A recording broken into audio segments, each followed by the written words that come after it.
just so unexpected.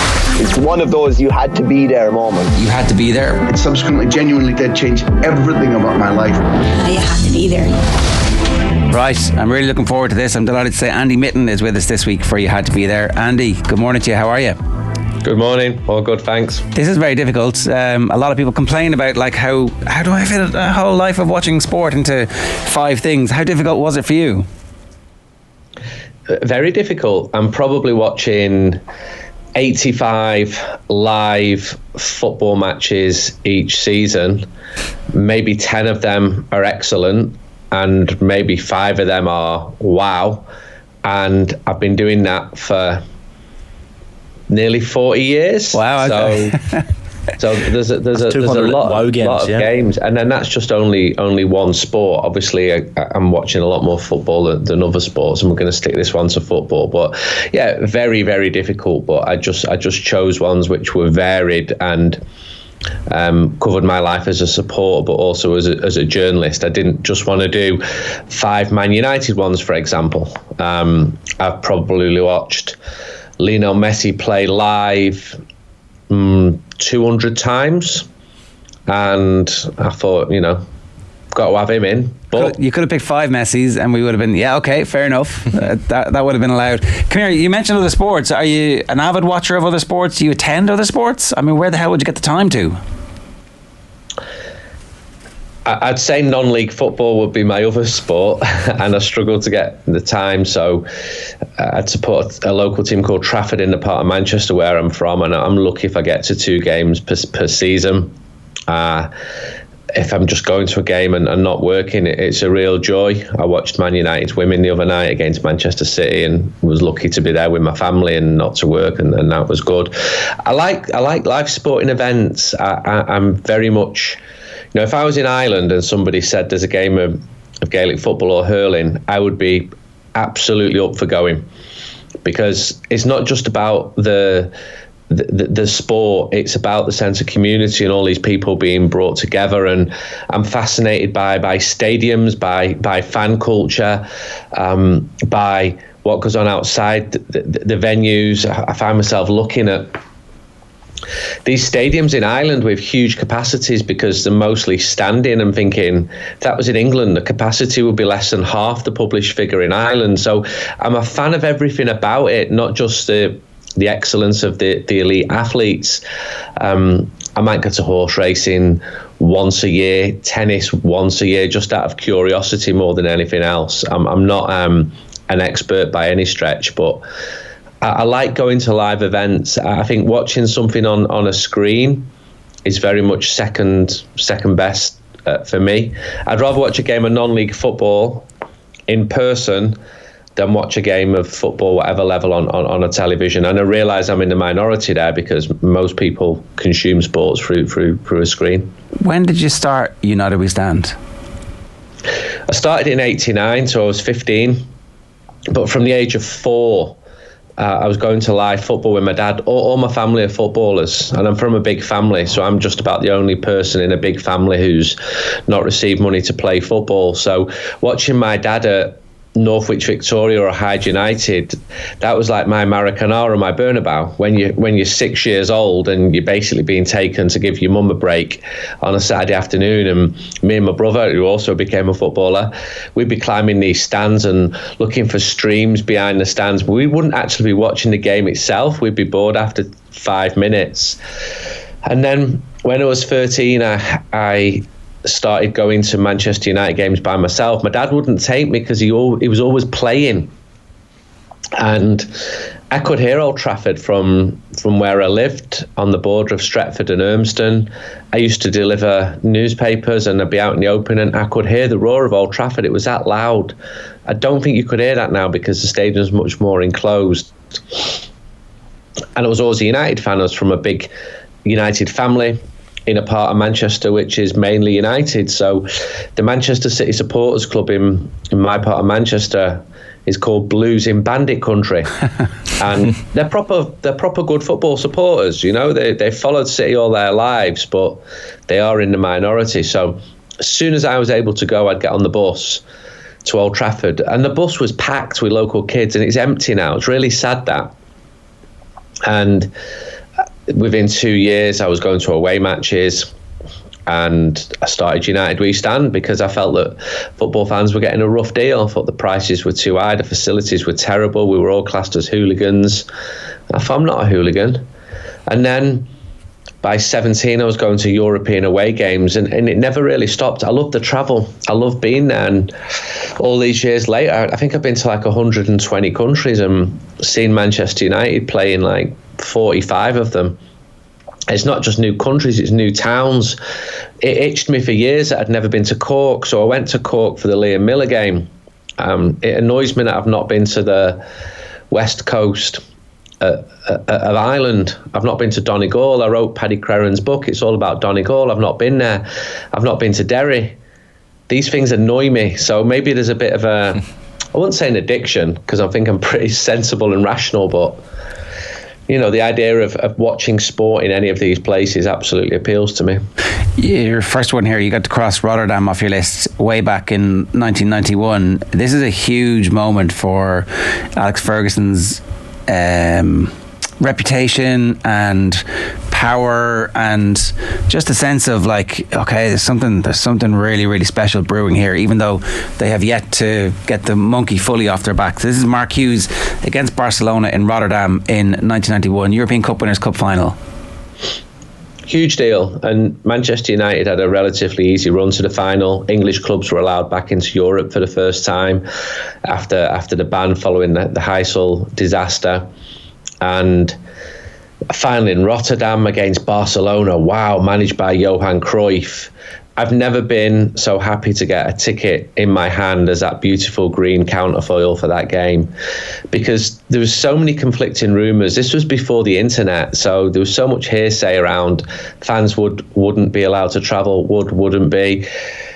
You'd have to go officially, you'd have to go on the club coaches. So I booked to go independently on a coach which was advertised as an executive one, and maybe when that coach was built in 1954 it was executive, but by 1991 not having a toilet on a coach to Holland was a bit of an issue. And there were a lot of very rum lads on that coach from Salford, and I was 17 and they really looked after me. We went to Amsterdam and they basically said, don't go there, and they indulged heavily, and I was just like, wow, there's another big world out there.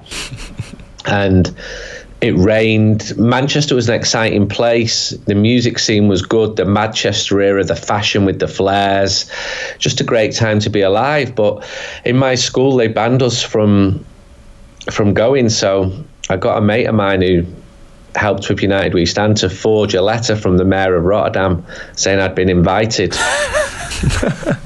I gave it to my headmaster and he congratulated me and said how proud he was of me. And 11 other lads from my school went to Rotterdam. They all got suspended. I got congratulated.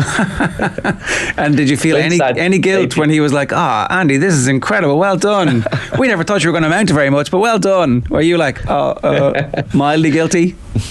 I rang my mum from Dover on the way home, and she was crying. She said, you've been made head boy of the school. Wow. Just had a phone call. And a year earlier, I'd had to persuade the headmaster to let me do my A-levels because I'd messed up in my GCSEs, because he said, you've got something else on your mind. And of course, I had a print run. I had United We Stand to sell the following morning. I had a business to run. I was 16 years old.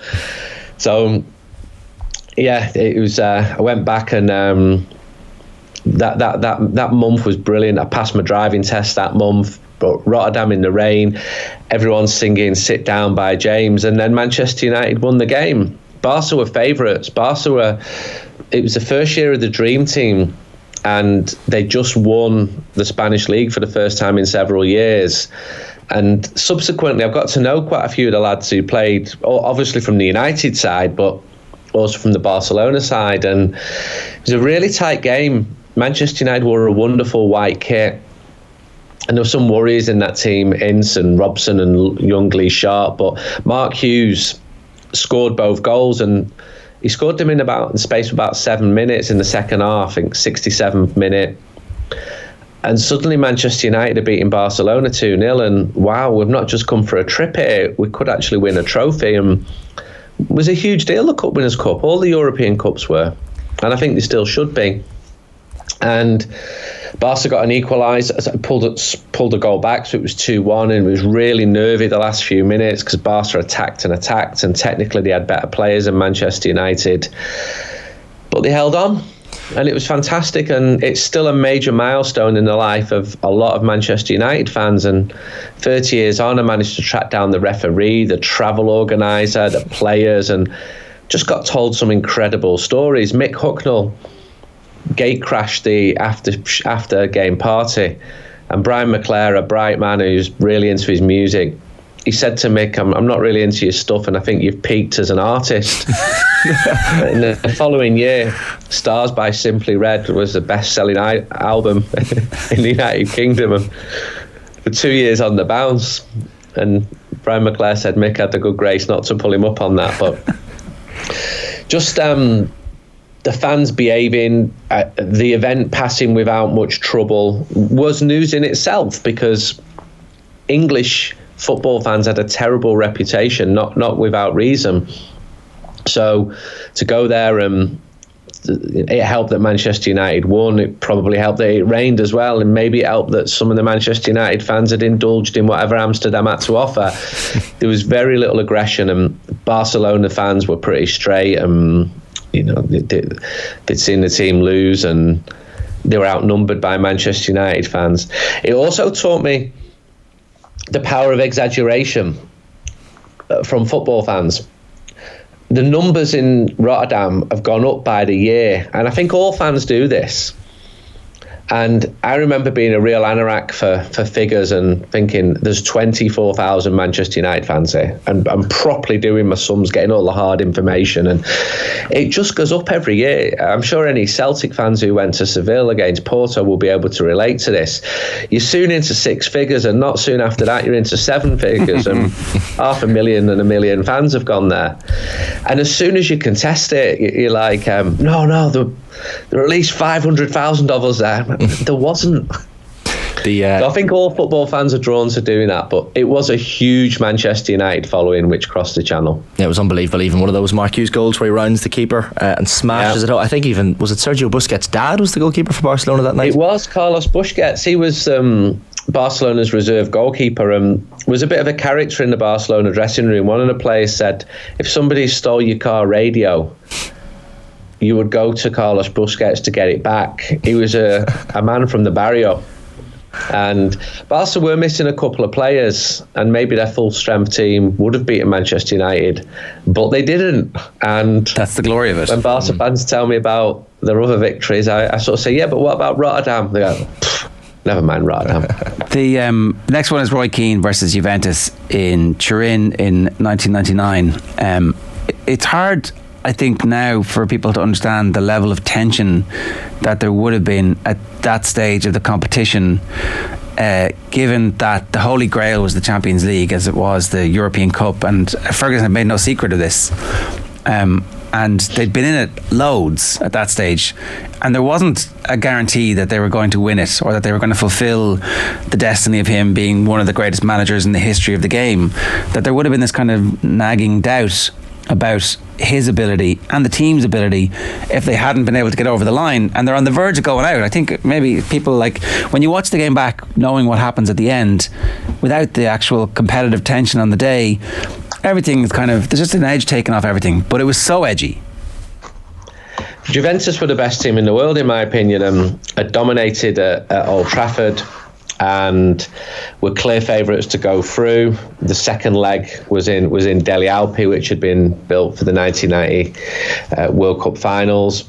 And I travelled there with all my mates, as we did. We went home and away with Manchester United, and people have got a bit of a downer on Turin as a city. I actually really, really rate it, but we didn't go there to look at the architecture. We went to watch a game of football, and the idea of Manchester United reaching a European Cup final was enough for me, because, as you say, the team had been getting closer. There'd been some near misses, Dortmund in 97, Monaco in 98. It was clearly a very, very good team.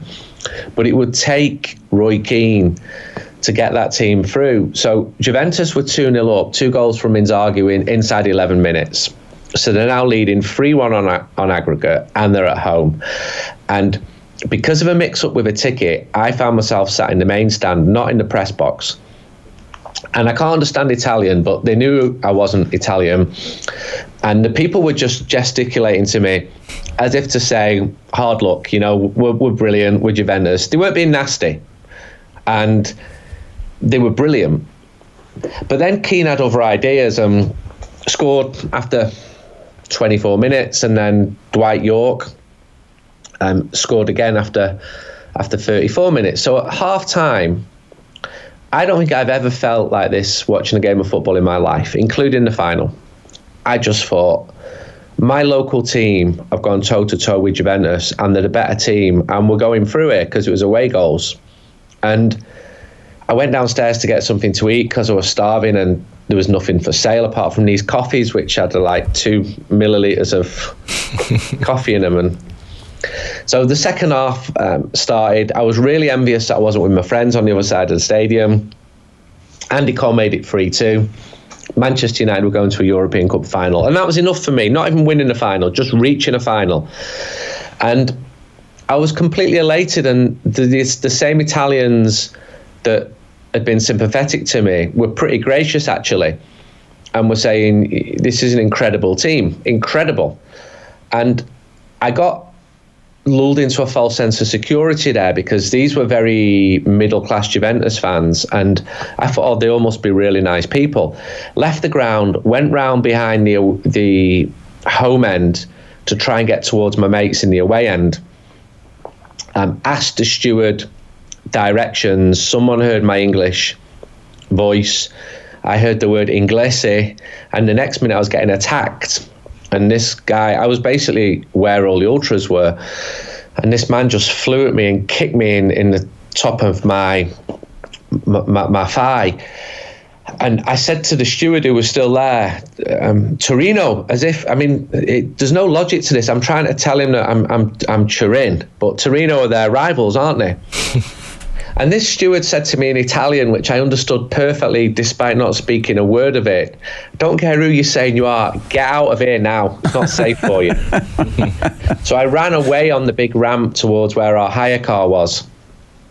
Gave up on the idea of seeing my friends in the away end. They were all celebrating, 4,500 Manchester United fans. And it seemed like a long time before they came back. It probably was an hour. They came back to the car and we were hugging. We were going to Barcelona to watch Manchester United in a European Cup final. And then we drove to Genoa where we were staying. We got cheap flights because the cheap flights had started to flourish around that time. And I stepped out the car in Genoa, so it's probably 2 a.m. now, and just collapsed. The adrenaline had carried me through, but I'd actually had a pretty bad kick to my leg, and my leg wouldn't stand, and I just fell on the floor. And it was all right. It was nothing serious, just badly bruised. So it was the best performance I think I've ever seen. I've spoke to Roy Keane about this, and he's just gone, I did all right. No, he didn't. I did all right. Spoke to Nicky Butt about it, and he said, Roy's role's been overplayed by people like you. And I'm like, no. Spoke to Jesper Blomqvist about it, who said, Roy, because Roy was sent, Roy's yellow card would have meant that he missed the final, and Roy went mad at Jesper Blomqvist because Jesper passed him the ball, which led to the yellow card, and Roy didn't speak to him for 7 weeks after. I once told Roy Keane this, and he went, really? He didn't know where. He went, hell of a player, Jesper. He was really nice when he was talking about Jesper, and Jesper said it wasn't even a bad pass. I did nothing wrong, and suddenly I've got my captain blanking me.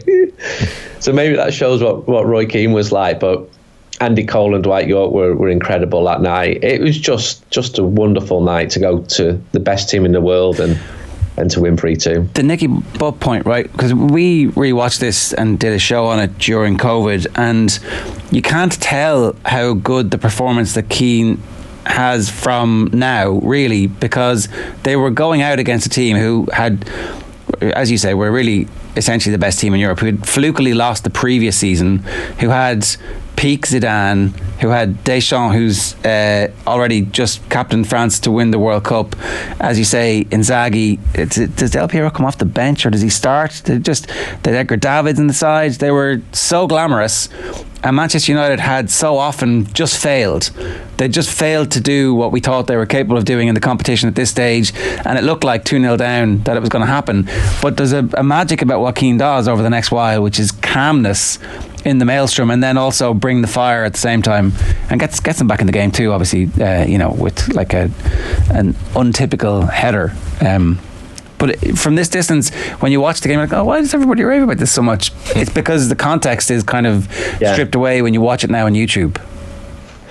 Yeah, and that Juventus team, as you said, all them players did play. Montero came off the bench. Some of the lads said he was the hardest man they'd played against. Carlo Ancelotti was obviously the manager. They were hardened and effective. I saw them completely destroy Manchester United in '96, even though it was only 1-0 and Alan Boksic a header.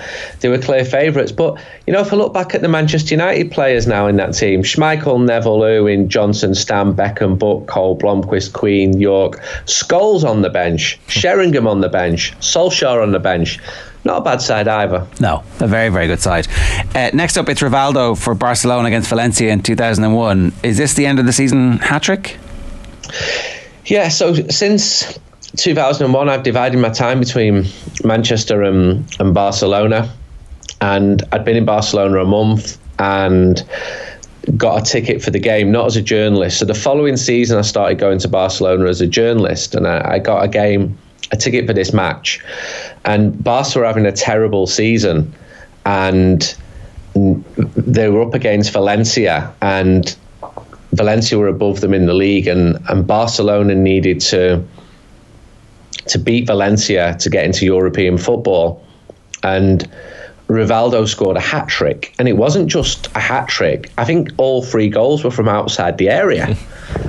I mean, any one of them would have been a contender for goal of the season, but there was 3 of them. And Valencia were a top side. This is a Valencia of the period who'd reached 2 Champions League finals, who would win a double under Rafa Benitez, who were full of absolute household names. I could name more Valencia players from that team than the current team. And I was in Camp Nou on the second tier. I'm not a Barca fan. And I'm feeling the stadium wobbling. It hadn't even wobbled when Man United beat Bayern Munich there. It probably had done, but I just didn't feel it. So maybe because I was dispassionate, and the way that the goals were scored and the fact that there was a tangible prize at the end of it of European football, I remember thinking that's the best hat-trick I've ever seen. And it wasn't just a hat-trick, it was really meant something. They needed to win the game against a very, very good team to play in European football. And for Barca to not to be playing in Europe was unheard of, but it was such a troubled time at the club. They went through a couple of club presidents. I remember one of them, Joan Gaspar, going out to Face the Music, and it was just pure theatre, like 80,000 people waving a white hanky at him, going, go, go, go, demisión, demisión. And it was a completely different type of fandom to one I've been used to in England, watching Manchester United. It was totally different types of people, and the age of most Barca fans was much older. But then Rivaldo, because they still had some of these spectacular individuals, and always have had, sometimes they didn't gel, and they hadn't gelled that season. He scored the goals, and it was just a real wow moment. I've never forgotten it, and I'm sure you would have enjoyed it watching it on TV, but just to be there, and being experienced to, wow, everyone's eating peanuts around me. Well, I've never seen this before. Them little nuts you crack open. To be moving with the stand, and to be in Camp Nou, which I've become blasé about it because I've been so often, but it is the biggest stadium in Europe. It's the biggest stadium regularly staging live football matches in the world, and this Sunday it will close for a couple of years. So yeah, that was a real wow moment watching that game. And I interviewed Rivaldo a couple of times, and just shows how journalism changed. We did him for the front cover of 442 magazine, and I got told, yeah, you'll spend an afternoon with him. I mean, an afternoon. Now you've got PRs trying to shrink that time down to as little as possible. 15 minutes. To the point that, you know, I've said to some of them, I can't get a cover piece out of what I've just got off this person. You know, I'm talking major names as well. So this is just crap.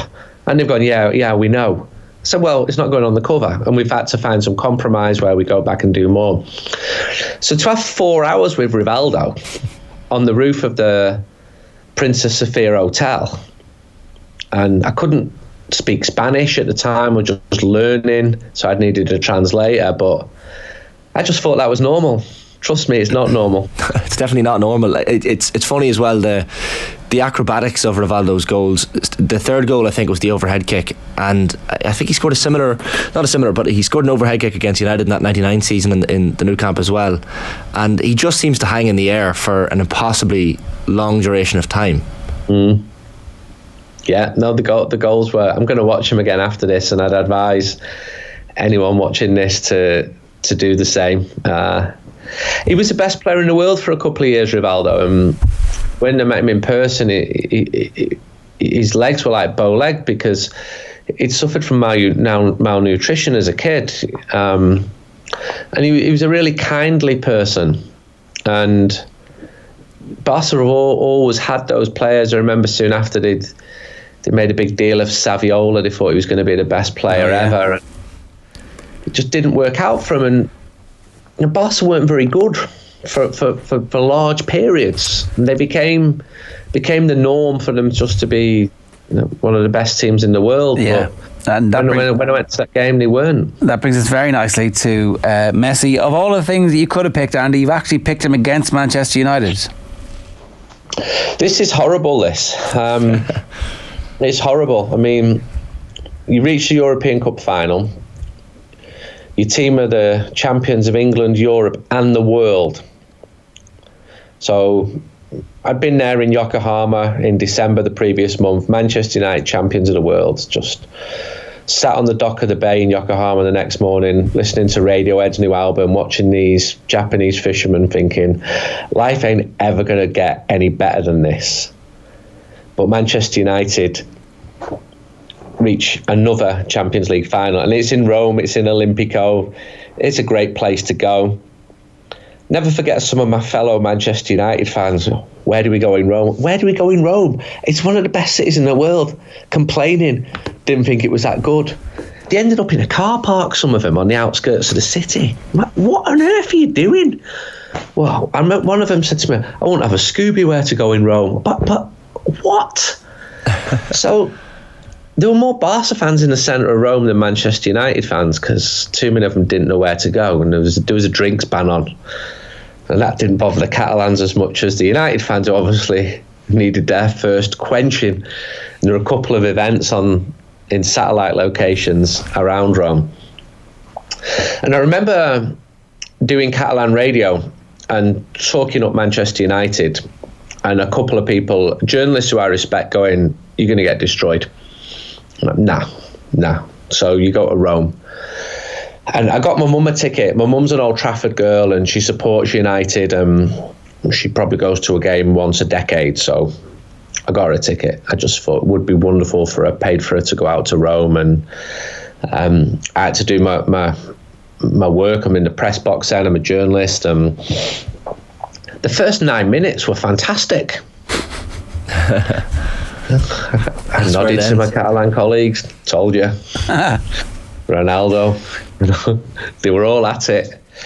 And then Barca scored and absolutely dominated for 81 minutes. And you saw players, world-class players like Patrice Evra and Nemanja Vidic really struggling.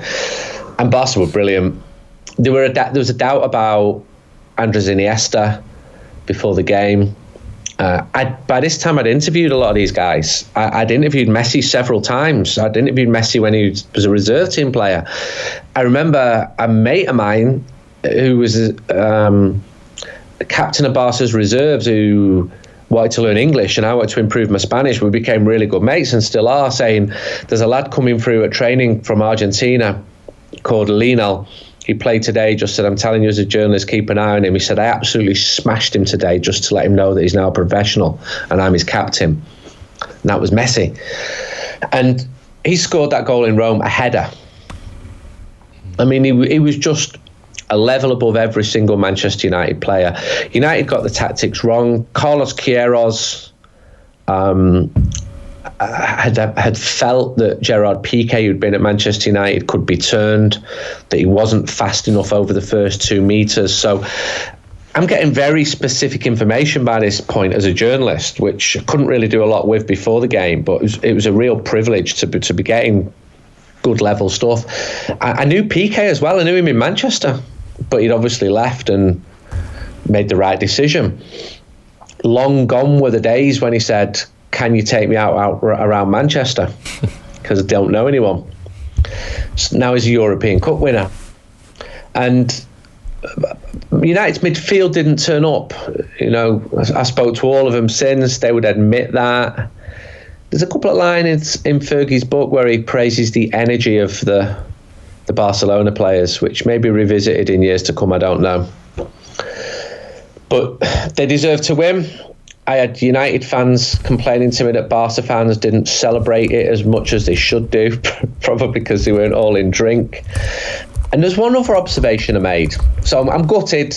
I go back to my hotel, I have like 3 hours sleep, and I've got to get a train out of Roma Termini at 6 in the morning.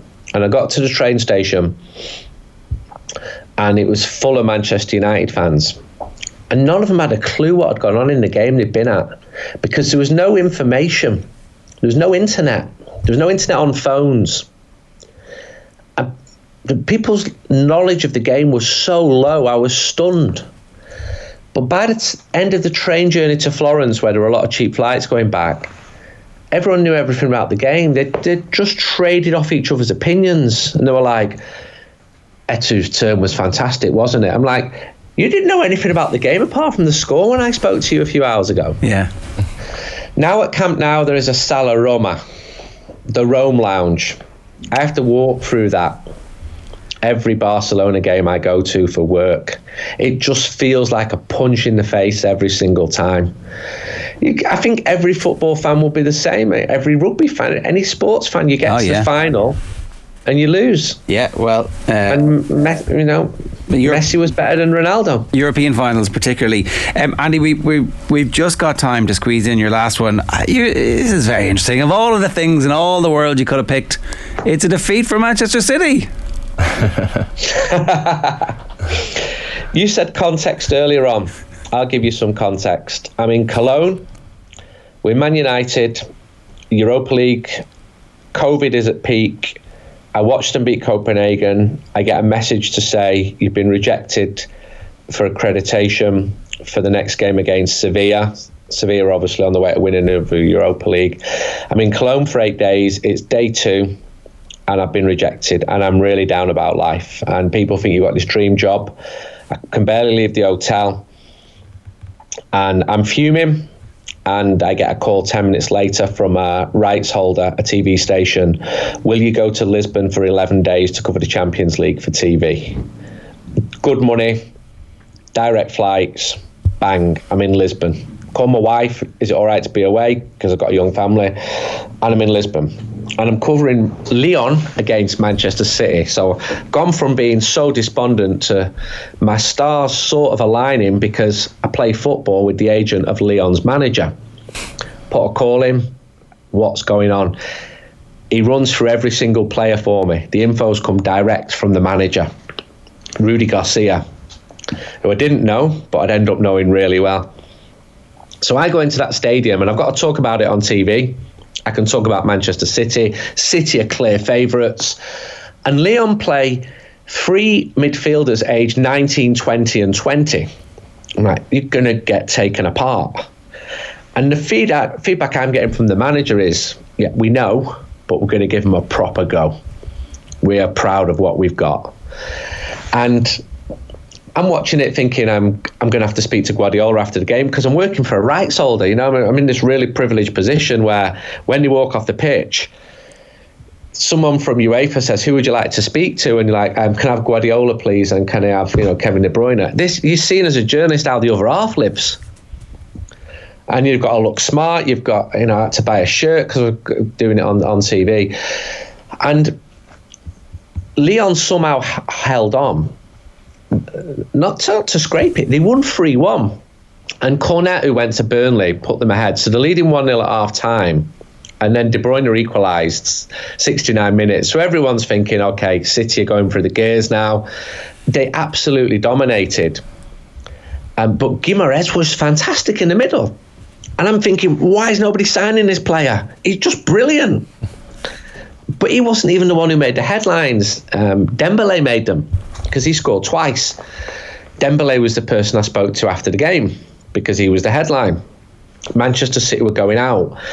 And the Manchester United in me is like laughing, but I've also got to be a professional journalist. And I'm laughing because Lyon had 33% of possession. They completed 184 passes. Manchester City completed 640 passes. It should just never have happened. There was one City fan in my hotel with his son who'd sneaked into Lisbon. Lovely guy, properly respected him and his mate.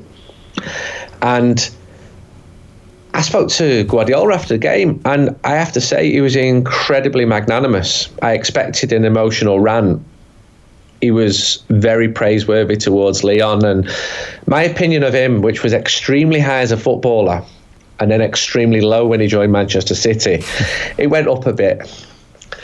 But it was all about Lyon, and I spoke to the manager, Rudy Garcia, and he said, "Come and see me in Lyon." So a few months later, I took a train from Manchester to Lyon. He was under a lot of pressure, and I think he appreciated me taking a train. He gave me an incredible interview, and we were talking about Charles de Gaulle and Normandy, and he's like, "Why are you asking me about the Normandy beaches?" I'm like, "I'm allowed to ask you what I want." And we got on really well. And sometimes as a journalist, finally, you just spark with somebody. You just do. And I'm interviewing people every day, but I got on really well with Rudy Garcia. And it's a funny old world. A year later, he's going to be manager of Manchester United, and he loses out to Ralph Rangnick. Oof. And we keep in touch throughout. And then a year after that, he becomes the manager of someone called Cristiano Ronaldo. So would any of that have happened if I'd not had the call? If I'd not been rejected for a press pass in Cologne? These sliding doors moments in life, in sport. Guimaraes, whatever happened to him? A brilliant episode of You Had to Be There. Andy Mitten, thanks so much. That was sensational. It's so unexpected. It's one of those you had to be there moments. You had to be there. It subsequently genuinely did change everything about my life. You had to be there.